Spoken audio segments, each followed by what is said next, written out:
ఓం నమో నారాయణాయ. ఓం నమో భగవతే వాసుదేవాయ. అందరికీ నమస్కారం. ఈరోజు మొట్టమొదటగా మీ అందరికీ కూడా నృసింహ జయంతి శుభాకాంక్షలు. ఈ నృసింహ జయంతి సందర్భాన మనము ప్రహ్లాదుని యొక్క గొప్పతనము మరియు నృసింహ ఆవిర్భావం గురించి తెలుసుకుందాం. మొట్టమొదటగా ఈ ప్రహ్లాదుడు ఎవరు? ప్రహ్లాదుడు అంటే హిరణ్యకశపుని యొక్క కుమారుడు. ఈ హిరణ్యకశపుడు అనేవాడు ముల్లోకాలను కూడా గడగడలాడించినటువంటి రాక్షసుడు. హిరణ్యకశపుడు హిరణ్యాక్షుడు కూడా పూర్వజన్మలో అంటే ఇంతకు పూర్వము వారు వైకుంఠంలో ద్వారపాలకుల్లా ఉండేవారు. ఒకానొక రోజున ఈ సనక సనందనాదులు అంటే బ్రహ్మమానస పుత్రులు వైకుంఠానికి వచ్చినప్పుడు వారిని లోపలికి వెళ్ళని శ్రీ మహావిష్ణువును కలవనివ్వకపోయేసరికి వారు చాలా కోపంతో, వారికి ఎప్పుడూ కూడా కోపం రాదు, కానీ ఈ వైకుంఠంలో ఇలాంటి రజోతమో గుణాలు కలిగినటువంటి వీరు ఈ వైకుంఠంలో ఉండుటకు అర్హులు కాదని చెప్పి 5 ఏళ్ల ప్రాయంలాగా ఉంటారు ఆ సనక సనందనాదులు అంటే బ్రహ్మమానస పుత్రులు. కానీ వారు ప్రపంచంలోనే అందరికంటే జ్యేష్ఠులు అంటే అందరికంటే కూడా చాలా పూర్వీకులు అయినప్పటికీ కూడా అంత చిన్న బాలకుల్లాగా ఉంటారు. వారు శపించి మీరు ఈ వైకుంఠంలో ఉండుటకు అర్హులు కాదని చెప్పి ఆ జయా విజయులనిద్దరినీ కూడా శపించేసరికి వారు భూమి మీద పడుతూ ఉన్నారు. మీరు ఆ భూమి మీద పడుతూ ఉంటే అప్పుడు వారికి వీరిపైన కొంత దయ కలిగి మీరు కేవలం 3 జన్మలు మాత్రమే రాక్షసుల్లాగా ఉంటారు, ఆ 3 జన్మల్లో కూడా విష్ణుమూర్తితో వైరం పెట్టుకుని విష్ణుమూర్తితోటే సంహరింపబడతారు, చివరగా మళ్ళీ వైకుంఠ సాయుధ్యాన్ని మీరు పొందుతారు అని చెప్పేసరికి అప్పుడు అంటే ఈ జయా విజయులు మొదటి జన్మలో దితిపుత్రులుగా హిరణ్యకశపులుగా, తర్వాత రావణ కుంభకర్ణులుగా, తర్వాత శిశుపాల దంతవక్త్రులుగా ఈ విధంగా 3 జన్మల్లో విష్ణుమూర్తిచే సంహరింపబడి చివరగా వైకుంఠాన్ని చేరుకున్నారు. ఇక్కడ హిరణ్యాక్షుణ్ణి ఈ యజ్ఞ వరాహ రూపంలో శ్రీ మహావిష్ణువు సంహరించారు. సంహరించిన తర్వాత అంటే హిరణ్యాక్షుని యొక్క అన్న కాబట్టి హిరణ్యకశపునికి విష్ణువు పైన విపరీతమైన ద్వేషం ఉండేది.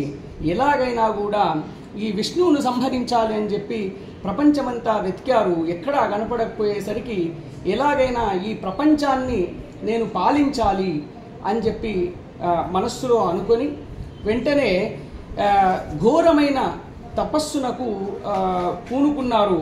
ఆ తపస్సు ఎలాంటిదంటే కేవలము అంటే ఇక్కడ రాశారు ఏంటంటే హిరణ్యకశపూరాజన్ అజేయమజరామరం ఆత్మానమప్రతిద్వంద్వం ఏకరాజం వ్యతిత్సత సతేపే మందరద్రోణ్యాం తపః పరమదారుణం ఊర్ధ్వబాహుర్నవోద్ధృష్టి పాదాంగుష్ఠాశ్రితావని.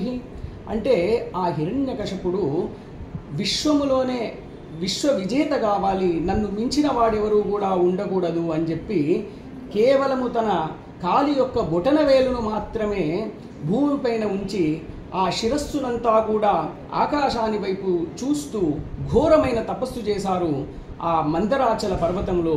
ఆ తపస్సు ఎంత తీవ్రంగా ఉన్నదంటే ఆ తపస్సునకు వెలువడేటువంటి ఉష్ణముతో ప్రపంచమంతా కూడా అల్లకల్లోలమవుతూ ఉన్నది.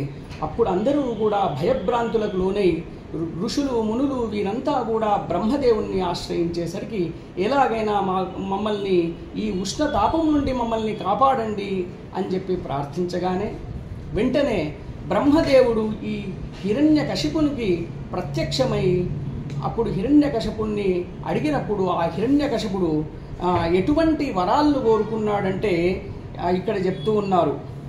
యది దాస్యభిమతాన్ వరాన్ మే వరదోత్తమా భూతేభ్యస్త్వద్విసృష్టేభ్యో మృత్యుర్మా భూన్మవ ప్రభో నాంతర్బహిర్దివానక్త మన్యస్మాదపి చాయుధైః న భూమౌ నాంబరే మృత్యుః న నరైః న మృగైరపి వ్యసుభిర్వాసుమద్భిర్వా సురాసురమహోరగైః అప్రతిద్వంద్వతాం యుద్ధే ఐకపత్యం చ దేహినాం సర్వేషాం లోకపాలానాం మహిమానం యథాత్మనః తపోయోగ ప్రభావాణాం యన్నరిష్యతి కర్హిచిత్.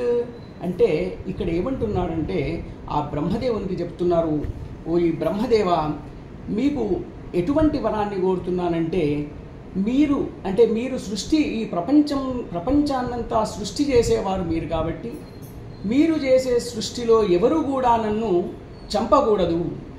మళ్ళీ నేను అంటే నా వరం ఎలా ఉండాలంటే నాకు మృత్యు అనేదే సంప్రాప్తించకూడదు. అంటే ఇటువంటి వరం ఎవరు కూడా ఇవ్వరు. కానీ నీవు చెప్పిన ప్రకారం నీవు ఏవైనా దానికి టర్మ్స్ అండ్ కండిషన్స్ ఉంటే చెప్పు అంటే అప్పుడు ఈ హిరణ్యకశిపుడు ఈ విధంగా చెప్తున్నాడు. నా అంతర్బహిః, అంతః అంటే లోపల, బహిః అంటే బయట, దివా అంటే మనం పగల్లో కానీ, నక్తం అంటే రాత్రి కానీ, అన్యస్మాదపి చాయుధైః అంటే ఎటువంటి ఆయుధం చేత కూడా నేను చంపబడకూడదు. నా భూమౌ అంటే భూమి పైన కూడా చంపబడరాదు. నా అంబరే అంటే ఆకాశంలో కూడా నన్ను ఎవరు కూడా చంపకూడదు. నా మృత్యుః అంటే ఆ మృత్యు అనేది నాకు సంప్రాప్తించకూడదు. నా నరైః అంటే మానవులు కూడా ఎవరు కూడా నన్ను చంపరాదు. నా మృగైః ఎటువంటి మృగం కూడా నన్ను చంపకూడదు. అలాగే సురాసుర మహోరగైః దేవతలు కానీ రాక్షసులు కానీ ఎవరు కూడా నన్ను చంపకూడదు. అలాగే అప్రతిద్వంద్వతాం యుద్ధే ఎటువంటి యుద్ధంలో కూడా నేనే అప్రతిహతంగా విజయాన్ని సాధించాలి. అలానే సర్వేషాం లోకపాలానాం అంటే ఈ లోకమంతా కూడా నా అధీనంలోనే ఉండాలి అని చెప్పి మహిమానం యథాత్మనః తపోయోగ ప్రభావాణం అంటే తపస్సు చేసినటువంటి వారు యోగ ప్రభావం చేత ఋషులు మునులు వారికి ఎటువంటి గొప్ప గొప్ప విధములైనటువంటివి ప్రసాదిస్తారో మీరు అటువంటి అష్టైశ్వర సంపదలు తర్వాత అటువంటి గొప్ప గొప్ప ఐశ్వర్యములన్నీ కూడా నాకు సంప్రాప్తించండి అని చెప్పి బ్రహ్మను ప్రార్థించగానే బ్రహ్మ అప్పుడు ఈ విధంగా చెప్తున్నాడు. తాతే మే దుర్లభాః పుంసాం యాన్ వృణీషే వరాన్ మమ తథాపి వితరామ్యంగా వరాన్ యదపి దుర్లభాన్. నీవు ఓ ఈ హిరణ్యకశిప నీవు చాలా దుర్లభమైనటువంటి చాలా విచిత్రమైనటువంటి కోరికలు కోరావు. కానీ నేను చెప్పినట్టు నీకు ఆ వరాలు ఇస్తున్నాను అని చెప్పి ఆ వరాలన్నీ కూడా ప్రసాదించాడు. ఆ వరాలని ప్రసాదించేసరికి ఆ హిరణ్యకశిపుడు ఆ ప్రపంచాన్నంతా కూడా ఏ విధంగా పాలిస్తున్నారంటే దేవాసుర మనుష్యేంద్రాన్ గంధర్వ గరుడోరగాన్ సిద్ధచారణ విద్యాధ్రాన్ ఋషీన్ పితృపతీన్ మనూన్ యక్షరక్షః పిశాచేషాన్ ప్రేతభూతపతీనథ. అంటే ప్రపంచంలో ఉన్న అష్టదిక్పాలకులు అంటే ఈ త్రిమూర్తులు కాకుండా మిగతా ప్రతివారు అంటే గంధర్వులు యక్షులు వీరంతా కూడా ప్రతివారు కూడా ఆ హిరణ్యకశిపునికి నమస్కరిస్తూ ఉన్నారు. ఎందుకంటే హిరణ్యకశిపుడు అంతటి బలవంతుడు, అంత బలం ఉండేసరికి వీరంతా కూడా ఇంద్రభవనాన్నే చేజిక్కించుకున్నారు. వారందరూ కూడా స్తుతిస్తూ ఉన్నారు. అంటే దానికోసమే తర్వాత జగుర్మహేంద్రాసనమోజసాస్థితం విశ్వావసుస్తుంబురురస్మదాదయః గంధర్వసిద్ధా ఋషయోస్తు వన్ముహుః విద్యాధరాశ్చాప్సరసశ్చ పాండవా. అంటే మనము ప్రతి యజ్ఞయాగాదులు అంటే వర్ణాశ్రమ ధర్మాల ప్రకారం మానవులు కానీ దేవతలు కానీ ఎవరైనా యజ్ఞయాగాదులు చేసినప్పుడు మనము హవిస్సులను అంటే ఇంద్రాయ స్వాహ ఇంద్రాయ నమః ఇలా చెప్తూ ఉంటాం. కాబట్టి ప్రతి వారి హవిస్సులను కూడా ఈ హిరణ్యకశిపుడే స్వీకరించేసరికి దేవతలంతా కూడా బలహీనులైపోతున్నారు. ఆ దేవతలకు ఏమీ తోచక ఇలా కొద్ది వేల సంవత్సరాలు గడిచిపోయేసరికి వీరంతా కూడా బాధపడుతూ ఎలాగైనా వీడి నుండి మనకు రక్షించాలంటే కేవలము ఆ శ్రీహరి మాత్రమే మనం రక్షించగలడని చెప్పి వారంతా కూడా నిద్రాహారాలు మాని వాయువునే భక్షిస్తూ ఆ స్వామివారిని ప్రార్థిస్తూ ఉన్నారు. ఆ విధంగా ప్రార్థించేసరికి ఒకానొక రోజున మేఘ గంభీర రవంతో అంటే ఆకాశవాణి గుండా వారికి ఈ విధంగా వినిపించింది. అప్పుడు ఏమంటున్నారంటే యదా దేవేషు వేదేషు గోషు విప్రేషు సాధుషు ధర్మే మయి చ విద్వేషః సవా ఆశు వినశ్యతి నిర్వైరాయ ప్రశాంతాయ స్వసుతాయ మహాత్మనే ప్రహ్లాదాయ యదాదృక్ష్యే ధనిష్యేపి వరోర్జితం. అంటే ఇక్కడ ఏం చెప్పడం జరిగిందంటే యదా దేవేషు వేదేషు అంటే మన యొక్క దేవతలను కానీ వేదాలను కానీ గోవులను కానీ విప్రులు అంటే బ్రాహ్మణులను కానీ సాధు పురుషులను కానీ వీరిని ఎవరైనా వీరికి నష్టం కలిగించినట్టయితే అలాగే ధర్మానికి కనుక ఏదైనా నష్టం కలిగించినట్టయితే తప్పకుండా అతి త్వరగా వినాశనం జరుగుతుంది. ఆ వినాశనం ఎలా జరుగుతుందంటే అతనికే ఒక కుమారుడిలాగా ప్రహ్లాదుడు జన్మిస్తాడు. ఆ ప్రహ్లాదుని సంహరించడానికి ప్రయత్నించినప్పుడు నేనే వచ్చి మీ అందరికీ దర్శనమిస్తాను. కాబట్టి మీరు ఎటువంటి భయపడకూడదు, కేవలము కొంత ఓపికతో ఉండండి అని చెప్పి చెప్తూ ఉన్నారు. అప్పుడు ఈ హిరణ్యకశపునికి 4 కుమారులు. ఆ 4 కుమారుల్లో ప్రహ్లాదుడు అందరికంటే చిన్నవాడు. అంటే వారి కుమారులు హ్లాదుడు, అనుహ్లాదుడు, సంహ్లాదుడు, ప్రహ్లాదుడు అని ఇలా 4 కుమారులు. ఆ 4 కుమారుల్లో కూడా మిగతా ఆ 3 కుమారులు కూడా రాక్షస ప్రవృత్తి గలవారే ఉన్నారు. కానీ ఈ ప్రహ్లాదుడు మాత్రం ఎప్పుడూ కూడా శ్రీహరి నామస్మరణని అతనికి వేరే ఎటువంటి చిత్తము కూడా ఉండదు. కాబట్టి అతని గురించి అంటే ప్రహ్లాదుడు అంటే మామూలు సామాన్యుడు కాదు, విష్ణు భక్తుల్లో అగ్రగణ్యుడు. అందుకోసమే మనం మన మహాసంకల్పంలో కానీ ఇంకా అనేకమైనటువంటి సందర్భాల్లో ప్రహ్లాదుడు తెలియని వారు ఉండరు. ఎందుకంటే ప్రహ్లాద నారద పరాశర వ్యాస వాల్మీకి శుక శౌనక హరిత యాజ్ఞవల్క అని చెప్పి ఈ విధంగా చెప్తూ ఉంటే ప్రహ్లాదుడు విష్ణు భక్తుల్లో అగ్రగణ్యుడు. ఆ ప్రహ్లాదుని యొక్క గుణగణాలను వర్ణించాలంటే బృహస్పతికి కానీ 1000 తలలున్నటువంటి ఆదిశేషునికి కానీ ఎవరూ కూడా ఆయన యొక్క గుణగణాలను సంపూర్ణంగా వర్ణించలేకపోయారు. ఎందుకంటే అంత గొప్ప భాగవతోత్తముడు. అతని యొక్క గుణాలను గురించి ఈ విధంగా చెప్తున్నారు.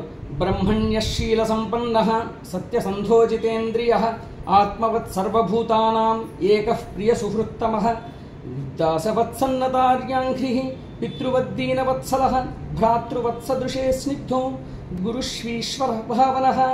అంటే దీన్నే మన పోతన గారు పచ్చ తెలుగులో తనయందు నఖిల భూతములందు నొక భంగి సమహితత్వంబున జరుగువాడు పెద్దల పొడగన్న మృత్యుని కైవడి చేరి నమస్కృతుల్ సేయువాడు కన్నుదోజికి నన్యకాంతలడ్డం వైన మాతృభావన చేసి మరలువాడు తల్లిదండ్రుల భంగి ధర్మవత్సలతను దీనులగాన చింతించువాడు సఖుల జడ సోదర స్థితి జరుపువాడు దైవతములంచు గురవులను దలచువాడు లీలలందును బొంకులు లేనివాడు లలిత మర్యాదుడైన ప్రహ్లాదుడధిప.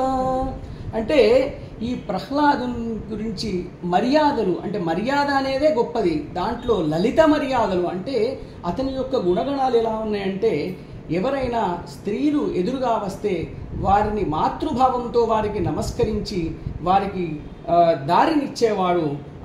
అలాగే పెద్దలు కనిపిస్తే వారిని పితృభావంతో వారిని పూజించేవాడు. గురువులను సాక్షాత్తు పరమేశ్వరునిలాగా అనుకునేవాడు. తోటి వారెవరైనా ఇతనికి అంటే రాకుమారుడు కాబట్టి ఇతని దగ్గరికి వస్తే వారిని చాలా ఆప్యాయంతో వారిని సేవించి వారికి ఒక తండ్రి కుమారునికి ఏ విధంగానైతే అనుకూలంగా ఉంటారో ఆ విధంగా వారి యొక్క కార్యాలన్నీ కూడా చేసేవాడు. చాలా గొప్పగా ఉండేవాడు.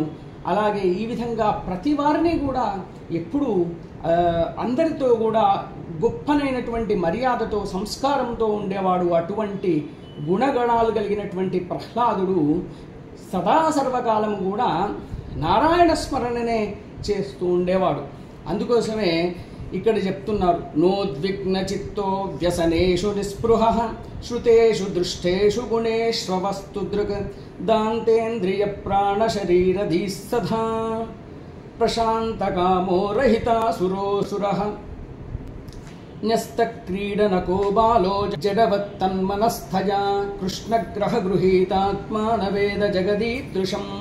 అంటే ఆ ప్రహ్లాదుడు ఎలా ఉండేవారంటే ఎప్పుడైనా అంటే ఈ లౌకికమైన విషయాలన్నిటికీ కూడా దూరంగా ఉండేవాడు. ఎందుకంటే ఆయనకు ఆ పరమాత్మనే సర్వస్వము కాబట్టి ప్రతి నిమిషము కూడా ఎల్లప్పుడూ సదా సర్వకాలం కూడా ఆ స్వామివారినే స్మరిస్తూ ఉంటారు. అంటే ఆడుకునేటప్పుడు, ఎవరితోటైనా మాట్లాడేటప్పుడు, పడుకునేటప్పుడు కూడా అలాగే ప్రతి సమయంలో కూడా ఎప్పుడు ఆ స్వామివారినే స్మరిస్తూ ఉంటాడు. దానికి కూడా పోతన గారు చాలా మంచి పద్యాన్ని చెప్పారు. అంటే పానీయంబులు త్రాగుచున్ కుడుచుచున్ భాషించుచున్ హాసలీలా నిద్రాదుల్ సేజుచున్ తిరుగుచున్ లక్షింపుచున్ సంతత శ్రీనారాయణ పాద పద్మయుగళి చింతామృతాస్వాద సంధానుండై మరచన్ సురారిసుతుడే తద్విశ్వమున్ భూవరా. అంటే ఇలా ఎటువంటి పని చేస్తున్నప్పటికీ కూడా సదా సర్వకాలము ఆ విష్ణునామస్మరణ, ఆ హరినామస్మరణలో మునిగి ఉండేవాడు. అలాంటి ఇతన్ని చూస్తూ ఉంటే తర్వాత ఎప్పుడూ కూడా తనంతట తానే ఒకసారి స్వామివారు ప్రత్యక్షమైనారని చెప్పి ఆనందంతో గంతులు వేయడం, అలాగే అయ్యో స్వామివారు కనిపించట్లేదే అని చెప్పి అప్పుడే తన మనస్సులో ఏడవడము. ఆ హిరణ్యకశిపుడు అనుకునేవాడు, నేను ఇంత పెద్ద రాక్షసుని, నా రజోతమో గుణాలు ఏవి కూడా నా కుమారునికి రాలేదే, వీడంతా విచిత్రంగా ఉన్నాడు, ఈ జడమనస్తత్వంతో ఉన్నాడు, ఈ సుగుణాలు ఎలా వచ్చాయి, ఈ రాక్షస గుణాలు ఎందుకు లేవు అని చెప్పి తన యొక్క దైత్య గురువైనటువంటి శుక్రాచార్యుని యొక్క కుమారులైనటువంటి షండా అమర్కుడు, అంటే షండా అమర్కులు అంటారు. అందుకోసమే పౌరోహిత్యాజ భగవాన్ వృతః కావ్యకిలాసురైః షండామర్కౌ సుతౌ తస్యా దైత్య రాజగృహాంతికే. అప్పుడు ఈ షండామర్కులు అని చెప్పి ఇద్దరు రాక్షస గురువులను పిలిచి, నా కుమారుడు ఈ విధంగా ఎప్పుడూ కూడా ఏదో చిత్తంలో ఉంటున్నాడు, వీనికి ఈ విద్యాబుద్ధులు నేర్పించండి, ధర్మార్థ కామములు, తర్వాత రాజకీయానికి సంబంధించినటువంటి శాస్త్రాలు మిగతావన్నీ కూడా వానికి నేర్పండి అని చెప్పి పంపించేసరికి కొన్ని రోజులు ఆ షండామర్కుల దగ్గరికి వెళ్ళేసరికి ఈ ప్రహ్లాదుడు చాలా గొప్పవాడు కాబట్టి గురువులు నేర్పించినటువంటి ప్రతి విద్యను కూడా అవలీలగా నేర్చుకుంటున్నాడు. కానీ కొన్ని రోజుల తర్వాత ఆ తండ్రి అనుకున్నాడు, హిరణ్యకశిపుడు అనుకున్నాడు, నా కొడుకు ఈ షండామర్కుల దగ్గరికి వెళ్ళాడు, మరి వీడు ఎంతవరకు నేర్చుకున్నాడో తెలుసుకుందామని చెప్పి ఆ షండామర్కులను వారికి కబురు పంపారు. ఏంటంటే నా కుమారుణ్ణి తీసుకొని రండి, వాడు ఎంతవరకు నేర్చుకున్నాడో చూద్దామనేసరికి వారు గజగజ వణుకుతూ రాజు వద్దకి తన యొక్క కుమారుణ్ణి తీసుకొని వచ్చేసరికి ఆ కుమారుణ్ణి తన యొక్క ఒడిలో కూర్చుండబెట్టుకొని తన తలపై నిమిరి చాలా ఆనంద బాష్పములతో, ఓయి నాయన, నీవు ఇప్పటిదాకా ఏమేమి నేర్చుకున్నావురా అంటే ఆ ప్రహ్లాదుడు చెప్తున్నాడు, తత్సాధుమన్యే సురవర్య దేహినాం సదా సముద్విగ్న ధియామసత్గ్రహాత్ హిత్వాత్మపాతం గృహమంధకూపం వనంగతో యద్ధరిమాశ్రయేత. అంటే ఇక్కడ మనం ఈ ప్రపంచంలో ప్రతివారు కూడా ఇది నాది, ఇది పరవారిది అంటే తన పరభేదంతో మాత్రమే ఆలోచిస్తున్నారు కానీ ఆ విష్ణువు యొక్క పాదాలను పట్టుకొని, అంటే విష్ణునామస్మరణ చేయాలి, ఆ విష్ణు పాదాలని ఆశ్రయించాలి అని చెప్పేసరికి ఆ హిరణ్యకశిపుడు ఒక్కసారిగా వీడేమి నా యొక్క అంటే నా శత్రువును ఆరాధిస్తున్నాడేంటి, వీడి విధంగా ఆరాధించడం తప్పు అని చెప్పి మళ్ళీ అడుగుతూ ఉన్నాడు. నీకు ఈ విధమైన విషయాలను ఎవరు నేర్పిస్తున్నారు? మన శత్రువులు ఎవరైనా నీకు ఈ విష్ణువు గురించి ఏమైనా నూరిపోస్తున్నారా? మనకు విష్ణువు అనేవాడు మనకు శత్రువు, ఆ విష్ణు నామస్మరణ అనేది మనం చేయకూడదు అని చెప్పేసరికి గురువులు అంటూ ఉన్నారు, ఇదంతా తప్పైంది అని చెప్పి మళ్ళీ గురువులు భయపడుతూ, రాజు తమను ఏ విధంగా దండిస్తాడు అని చెప్పి భయపడుతూ, మేం మాత్రం చెప్పలేదు అని చెప్పి మళ్ళీ ఆ బాలుని తీసుకొని గురుకులానికేమో వెళ్ళిపోయారు. గురుకులానికి వెళ్ళేసరికి గురుకులంలో వారు అడుగుతూ ఉన్నారు, ఓ బాలక, నీకు మేమైతే ఎప్పుడు కూడా నీకు ఈ విషయాలను బోధించలేదు, నీవు మాత్రం మీ తండ్రి గారి దగ్గరికి వెళ్ళగానే విష్ణుమూర్తి గురించి మాట్లాడుతున్నావు, నీకు ఇవన్నీ ఎలా వచ్చాయిరా అంటే అప్పుడు కూడా అతను మళ్ళీ చెప్తూ ఉన్నాడు. సయేష ఆత్మాస్య పరేత్య బుద్ధిభిః దురత్యజానుక్రమణో నిరూప్యతే ముఖ్యంతి యద్వర్త్మని వేదవాదినో బ్రహ్మాదయో క్షేష వినంతి మే మతిం. అంటే బ్రహ్మాది దేవతలే ఆ స్వామివారిని సదా సర్వకాలం స్మరిస్తూ ఉంటారు. మనము తప్పకుండా అంటే ఈ శ్రీ మహావిష్ణువుది ఎలా ఉంటుంది అంటే, ఒక ఆయస్కాంతం దగ్గర ఒక ఇనుప ముక్క ఉంటే అది ఏ విధంగానైతే ఆకర్షింపబడుతుందో, ఒకసారి విష్ణువు గురించి అంటే విష్ణు ప్రభావం మన మీద ఉన్నట్టయితే మనకు ప్రపంచంలో ఎటువంటి లౌకికమైన విషయాల మీద మనకు ఆసక్తి ఉండదు అని చెప్పేసరికి ఈ ఇద్దరు షండామర్కులు ఇద్దరు కూడా ఆశ్చర్యపోయి వారికే ఈ విష్ణుమూర్తి గురించి చెప్పేసరికి వారికి కోపం వచ్చి అక్కడ ఉన్న వేరే విద్యార్థులను పిలిచి, ఓరి నాకే విద్యాబుద్ధులు నేర్పిస్తున్నావా, ఒక బెత్తం తీసుకురండి అని చెప్పి పంపించేసరికి అప్పుడు వీరు అనుకుంటారు సామధాన భేద దండోపాయాలు ఈ ప్రహ్లాదునికి కేవలం దండోపాయమే సరి అయిందని అనుకుంటారు. కానీ వారికి అర్థమవుతుంది ఎంత చెప్పినా కూడా ప్రహ్లాదుడు ఆ విష్ణునామస్మరణను మాత్రం హరినామస్మరణను మాత్రం వీడడం లేదు.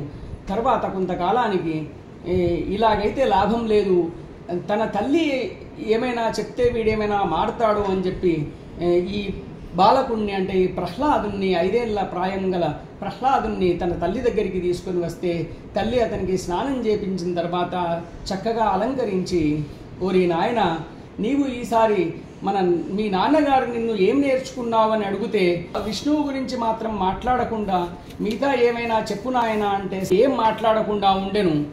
తర్వాత ఆ హిరణ్యకశపుని దగ్గరికి ఈ షండామర్కులు భయంతో ఈ బాలకుణ్ణి తీసుకొని వెళ్ళేసరికి బాలకుణ్ణి తన తొడపై కూర్చుండబెట్టుకొని ఆ బాలకుణ్ణి అడుగుతూ ఉన్నాడు. దీనికి మన పోతన భాగవతంలో చక్కటి పద్యంగా పోతన గారు రచించారు.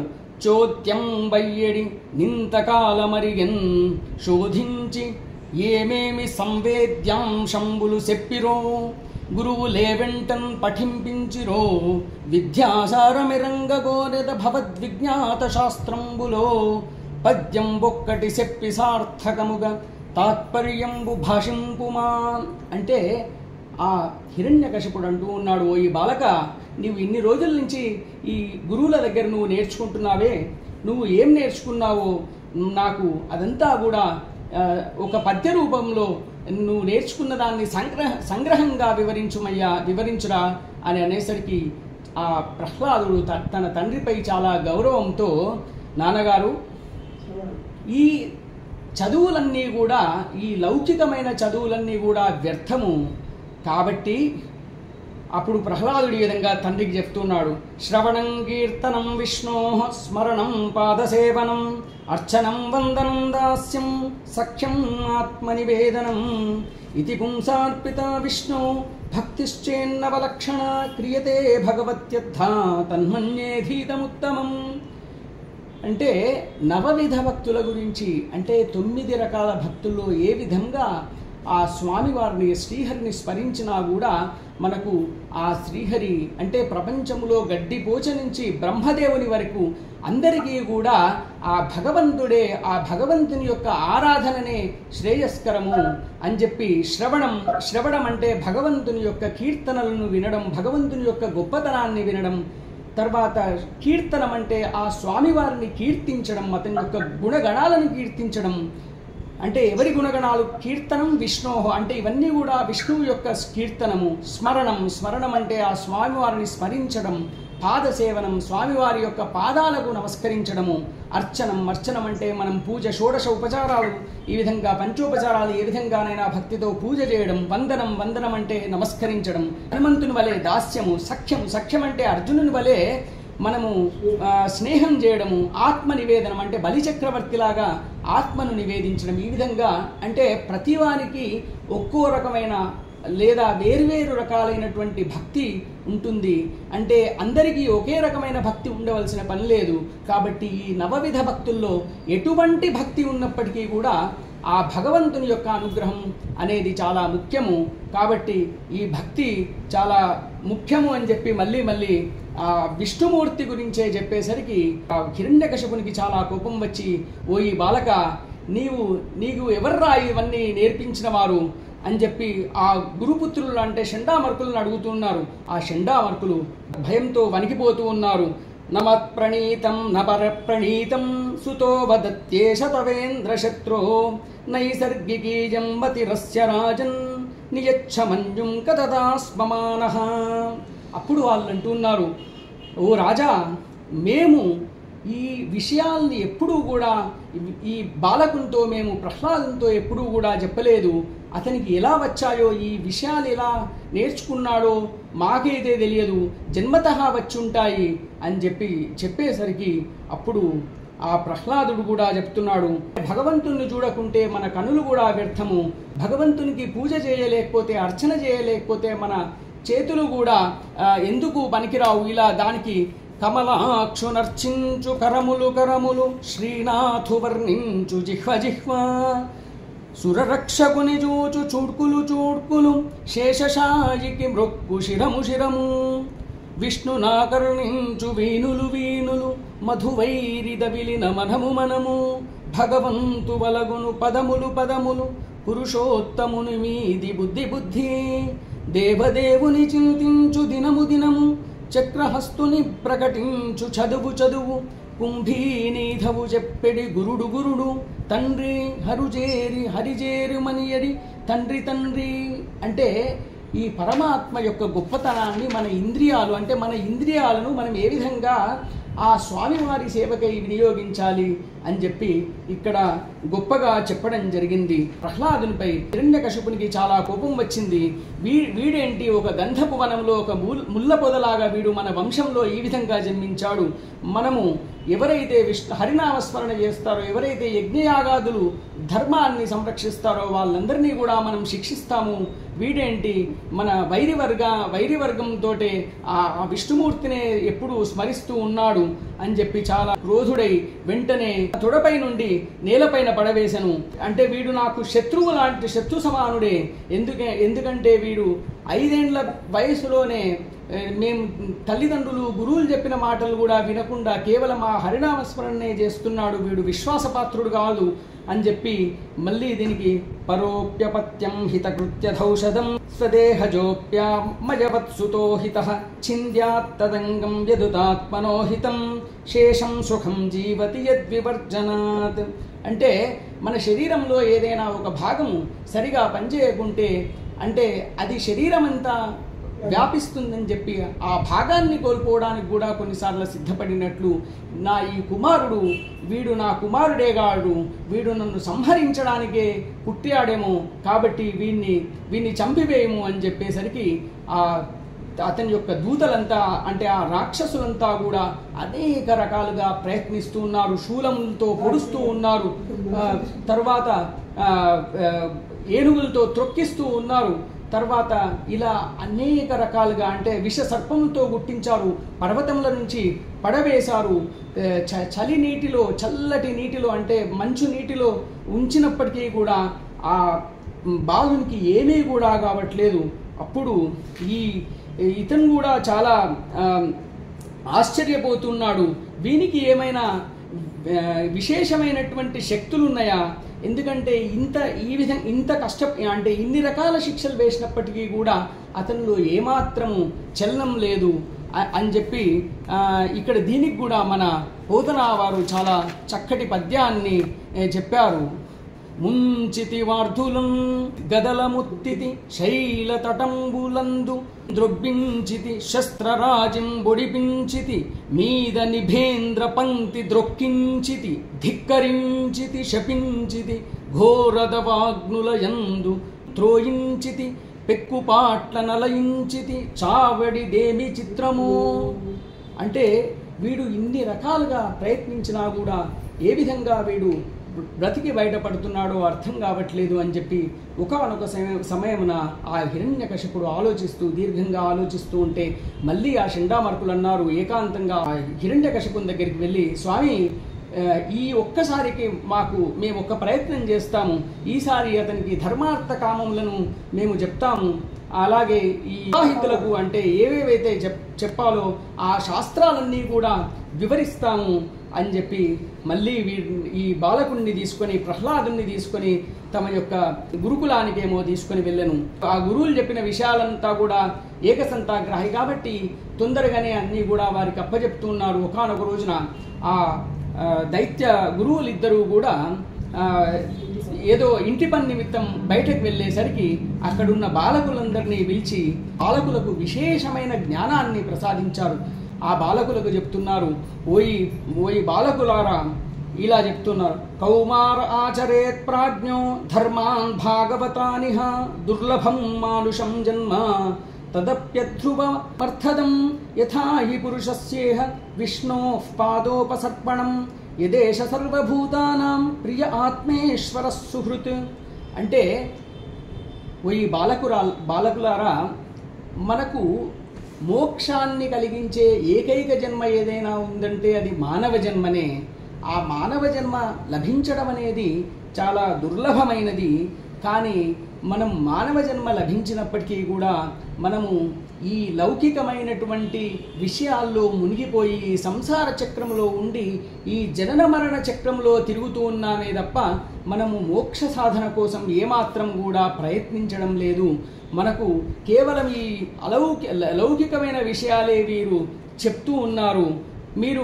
మీరు కనుక ఆలోచించినట్టయితే మన ఆయువు 100 సంవత్సరాలైతే ఆ 100 సంవత్సరాల్లో సగభాగమంతా కూడా నిద్రలోనే గడిచిపోతూ ఉంటుంది. అజ్ఞానం కారణంగా తమోగుణ ప్రధానంగా ఉండేటువంటి నిద్రలో మనకు గడిచిపోతూ ఉంటుంది.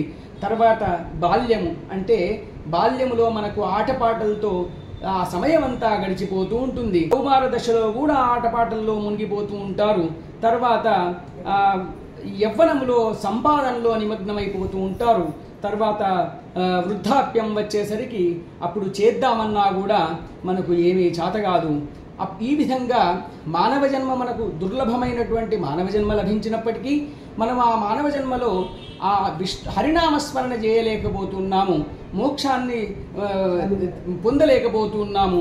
కాబట్టి మీరంతా కూడా ఈ లౌకిక విషయాలను మర్చిపోయి ఈ మన విష్ణువు యొక్క ఆరాధన చేయండి అని చెప్పి ఇప్పుడు మనం కాలాభావం వలన సమయాభావం వలన మనము ఈ ఎంతో తత్వాన్ని బోధించారు. జ్ఞానం తతే తదమలం దురవాపమః నారాయణో నరసఖః కిల నారదాయ ఏకాంతినాం భగవతస్తదకించనానాం పాదారవిందరజసా ప్లుతదేహినాం స్యాత్. అంటే ఈ విశేషమైనటువంటి జ్ఞానం అంటే ఎంతో జ్ఞానాన్ని బోధించారు. ఆ జ్ఞానమంతా నరనారాయణులు నారదునికి ఉపదేశించారు.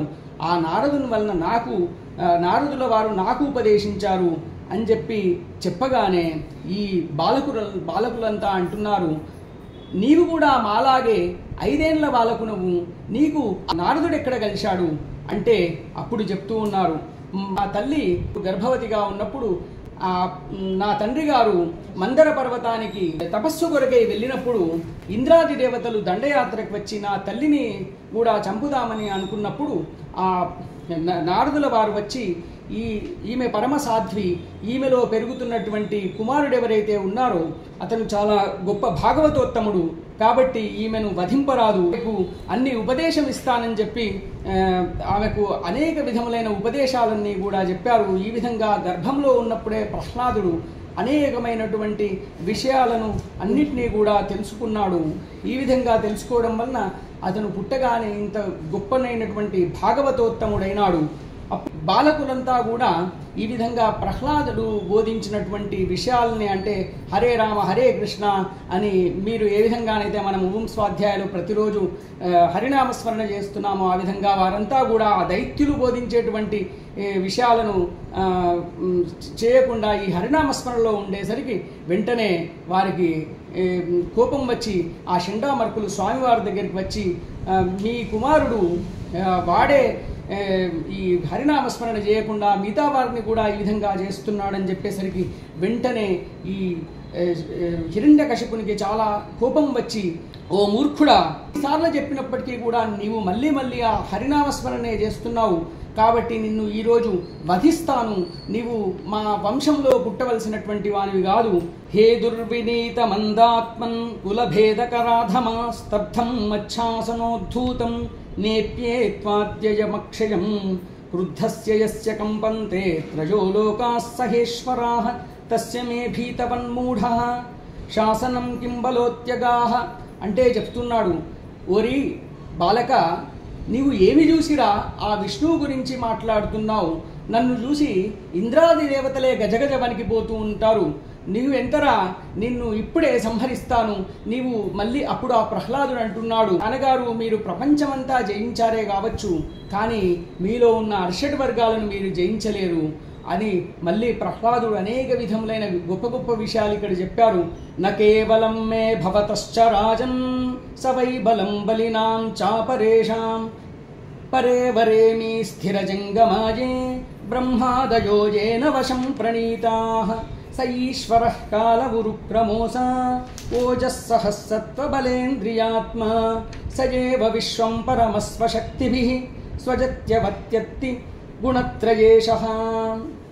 అప్పుడు మీరు ఎంతో అన్నిటినీ కూడా జయించి, అంటే ప్రపంచాన్నంతా జయించి ఉండవచ్చును, కానీ మీ శరీరంలో మీ లోపల ఉన్నటువంటి అర్షడ్ వర్గాలను జయించలేదు.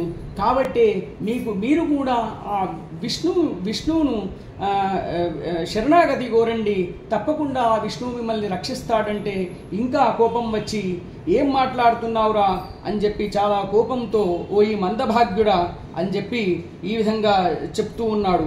యస్త్వయా మందభాగ్యోక్తో మదన్యో జగదీశ్వరః వాసౌ యది సర్వత్రా కస్మాత్ స్తంభేన దృశ్యతే.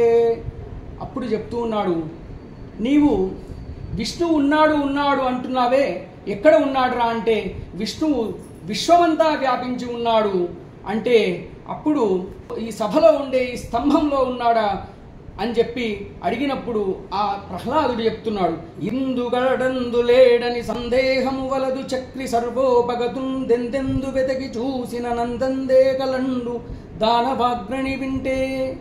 అప్పుడు ఆ ప్రహ్లాదుడు తండ్రికి నమస్కరించి, నాన్నగారు మీరు ఈ స్తంభంలో ఉన్నారా? శ్రీ మహావిష్ణువు అడుగుతున్నారు కదా, తప్పకుండా ఈ స్తంభంలో ఉన్నారు అని చెప్పగానే సింహాసనం నుంచి దూకి బలమైన ఖడ్గంతో ఖండించేసరికి ఆ ఒక ప్రళయం సంభవించిన దానికి పోతన గారు అద్భుతమైన పద్యాన్ని రాశాడు. సభామండప స్తంభంబు వ్రేసిన వ్రేటు తోడన దశ దిశలును మిడుగురులు సెదరజిటిలి పెటిలి పడి బంభజ్యమానంబగు న మహాస్తంభంబు వలన ప్రళయ వేళ సంభూత సప్త స్కంద బంధుర సమీకరణ సంఘటిత జోఘుష్యమాన మహాబలాహ కవర్గ నిర్గత నిబిడ నిష్ఠుర దుస్సహ నిర్ఘాత సంఘ నిర్ఘోష నికాశంబులైన ఛటఛట స్ఫటస్ఫట ధ్వని ప్రముఖ భయంకరారావ పుంజంబులు జంఝన్యమానంబులయ్యగసి ఆకాశ కుహరాంతరాళంబు నిరవకాశంబు చేసి నిండినన్.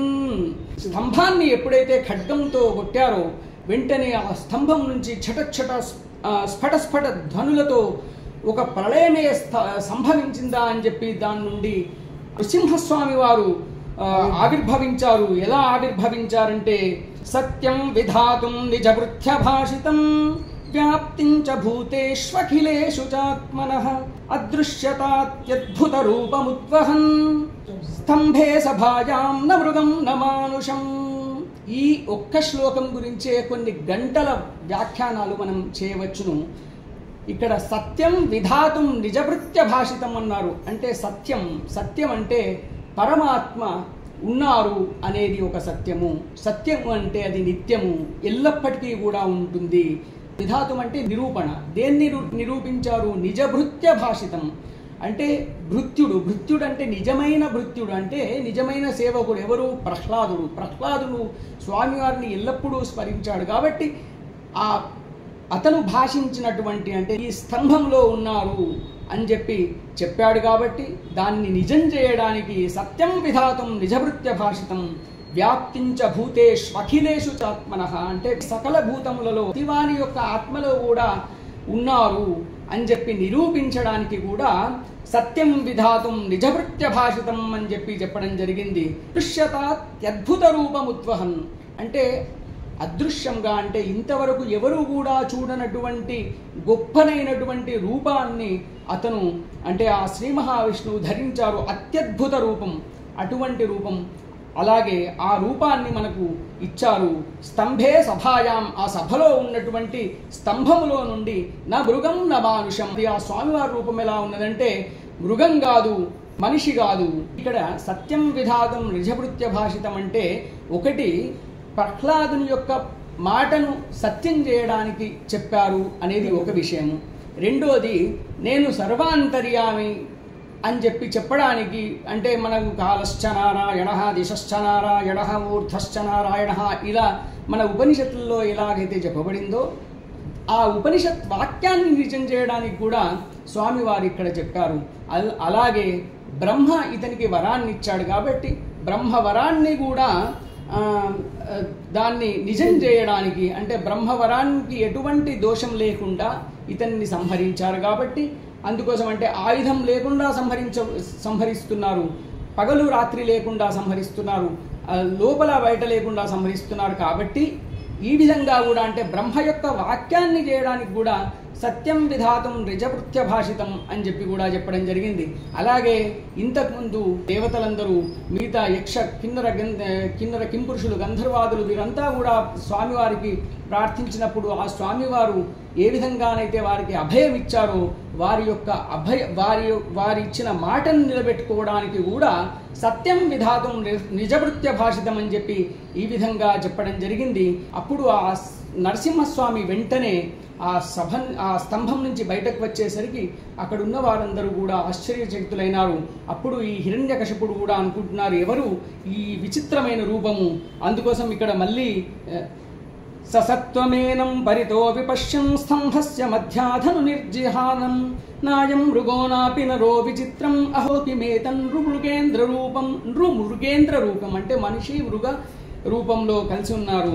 అలాగే మీమాంసమానస్య సముత్థితోగ్రతో నృసింహ రూపస్తదలం భయానకం ప్రతప్తచామీకర చండలోచనం స్ఫురత్సటాకేసర జృంభితాననం. ఆ స్వామివారి రూపం ఎంత భయావహంగా ఉన్నదంటే స్వామివారిని చూస్తే ప్రపంచమంతా కూడా ప్రళయం సంభవించిందా అన్నట్టున్నది. ఆ హిరణ్యకశిపుడు వెంటనే తేరుకొని స్వామివారిని నేనేదో సంహరిస్తానని ఒక అగ్నిలో ఒక మిడత వెళ్ళి ఎలా అయితే ఉంటుందో ఆ విధంగా ఉన్నారు. అప్పుడు వెంటనే స్వామివారు తన యొక్క అత్యంత అంటే ఆయన యొక్క కోరలు తర్వాత ఆయన యొక్క జూలు ఇదంతా కూడా చాలా గంభీరంగా చాలా భయంకరంగా ఉన్నది. బ్రహ్మాది దేవతలంతా కూడా భయపడుతూ ఉన్నారు.